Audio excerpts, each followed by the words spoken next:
मालिक बनाया, कई करोड़ों का मालिक बनाया है, तो आपके लिए नहीं, आपको भगवान ने चुना है कि रोजगार डेवलपमेंट करो, बच्चों को कोई अच्छा कार्य करो, अन्यथा किसी को तो शाम की रोटी नसीब नहीं होती। ठाकुर जी, अगर भगवान ने अच्छा दिया है, अच्छा भगवान ने सब कुछ प्राप्त है, परिवार की व्यवस्था अच्छी है, अपना पालन हो रहा है, अपने पास सुख सुविधा है, तो पैसा आ रहा है, तो महाराज कुछ ना कुछ अच्छे कार्य, भूखे को भोजन, किसी जरूरतमंद की सहायता, कहीं पंडाल मंदिर आदि बना लेने चाहिए। जोरदार इन भक्तों के लिए तालियां जो सब व्यवस्था बनाई हुई, तो ऐसा कार्य होता रहे, कितना आनंद है। ऐसा पैसा खर्च हो तो देखिए, पैसा तो खर्च सब जगह होता है, थोड़ा सा पैसा खर्च हुआ, गांव-गांव से लोग इकट्ठे होकर के खुशी से आकर के बैठ रहे हैं महाराज।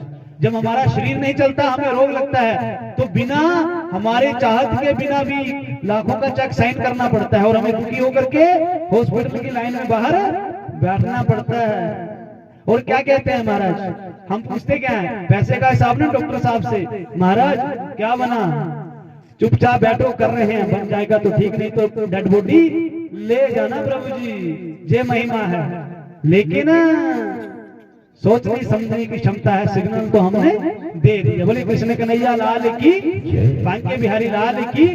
तो महाराज अभी जा करके आगे देखा कि संसार बड़ा दुखी है, विदुर की नीति कोई समझना नहीं चाहता, और संसार सुखों की ओर भागता है, संसार अपने से अच्छा करता है। हम खुशी पाने के लिए नृत्य करते हैं, खुशी पाने के लिए अलग अलग खुशियां ढूंढते हैं, जगह जगह नाचते हैं, जगह जगह प्रदर्शन करते हैं, बड़े प्रकार के कार्यक्रम करते हैं, लेकिन खुशी कुछ ही पल रहती है। कोई खुशी के लिए पहाड़ पे चढ़ रहा है, कोई खुशी के लिए गाड़ी द्वारा आ रहा है, कोई खुशी के लिए नालों में जा रहा है, कोई खुशी के लिए शहर में जा रहा है। खुशी मन का विषय है प्रभु जी, ना कि नालियों का, ना कि पहाड़ों का, मन का विषय ही, ना कि अमीरी खुशी का विषय है, ना गरीबी खुशी का विषय है, ये तो आनंद का विषय है, प्रभु के प्रेम का विषय है महाराज। तो बोलते हैं कि सुखाय कर्माणि करोति लोक न ते सुखम बानेतु पारमं बा, कि महाराज जो संसार में सुख की ओर भागता है वो उतना ही दुख में क्यों जाता जा रहा है, क्योंकि संसार तो दुखों का ही पहाड़ है महाराज, सुख नहीं मिलने वाला।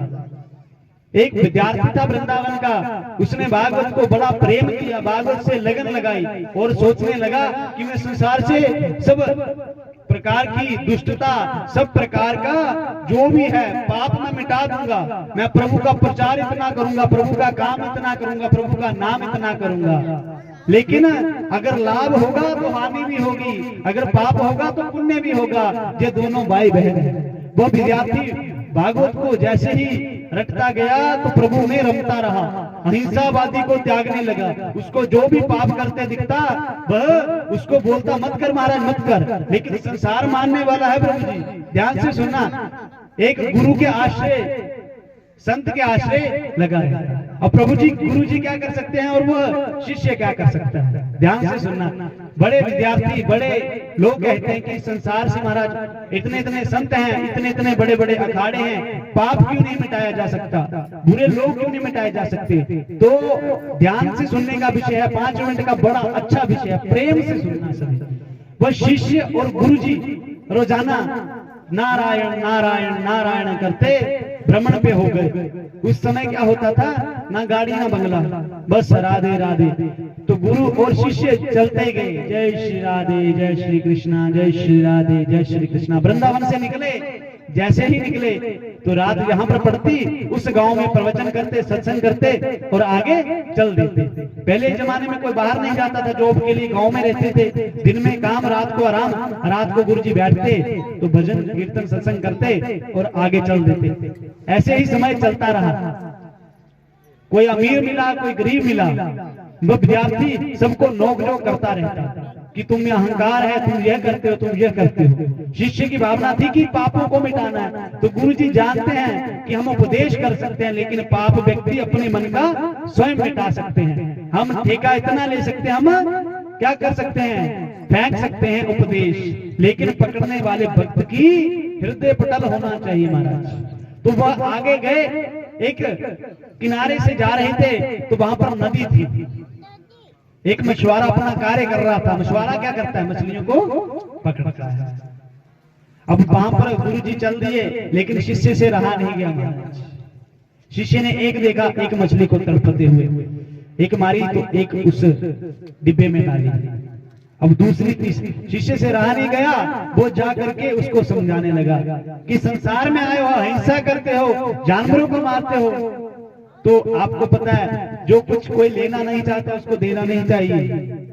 फ्री का ज्ञान कोई नहीं लेना चाहता, लेकिन वो दे रहा था। अब मछुआरा का दिमाग घूम गया महाराज, मछुआरा भी लड़ पड़ा। अब डांट में दोनों का नौका जोकी हो गई। अब गुरुजी ने देखा कि मेरा शिष्य तो पापों को मिटा ना सकता है, कोई किसी का पाप नहीं मिटा सकता जब तक कोई स्वयं अपने आप को बदलना नहीं चाहता महाराज। तो गुरुजी ने शिष्य को पकड़ा और जैसे ही पकड़ा वहां से खींच कर ले गए। शिष्य ने गुरुजी को डांटा कि गुरुदेव आप बड़ी बड़ी बातें करते हैं, बड़े बड़े प्रवचन करते हैं, बड़े बड़े लोगों को ज्ञान के उपदेश देते हैं, अहिंसा के उपदेश देते हैं, आपने मछलियों को मरते हुए देख लिया, मुझसे तो देखा नहीं गया, मैं तो बड़ा ही दुखी हो रहा हूं। समय बीतता गया, फिर वही रूटीन रही। एक दिन 2-3 वर्ष बीतने के बाद, जब 2-3 वर्ष बीत गए महाराज, वर्ष बीतने के उपरांत उसी स्थान पर जा पहुंचे गुरुजी के साथ।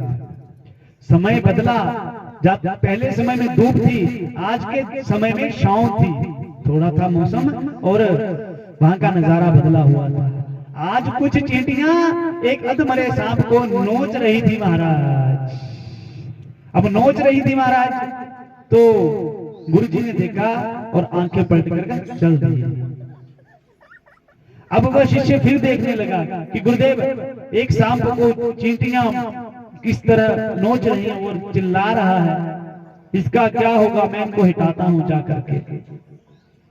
गुरुजी ने कहा, अरे शिष्य, ये 2 साल वाला वही मछुआरा है जो सांप बनकर आज गिरा पड़ा है, और ये जो बड़ी संख्या में है ये वही मछलियां हैं जिनको वो पकड़ करके मारता था।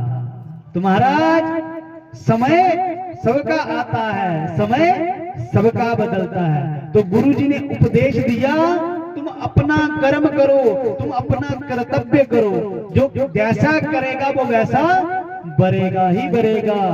तो सब हम भूल जाते हैं प्रभु जी कि आयु 60-70, इससे ज्यादा किसी की आयु बची नहीं।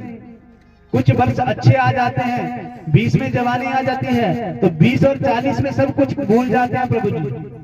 सबसे ज्यादा कथा इस समय सुननी चाहिए, क्योंकि अगर जवानी संभाल ली तो बुढ़ापा बड़ा अच्छे से चल जाएगा महाराज। सबसे अच्छा बुरा काम इसी जनरेशन में होता है महाराज। तो महाराज हम भूल जाते हैं कि क्या हो रहा है, मछुआरे की तरह एक से एक बुरा कार्य करते रहते हैं। जब समय बीत जाता है, कुछ वर्ष बीत जाते हैं, फिर बुढ़ापे में जो पाप किए होते हैं उनका हिसाब होता है, तो कहते हैं महाराज दर्द नहीं जाती महाराज, कष्ट नहीं जाता महाराज, दुख नहीं जाता।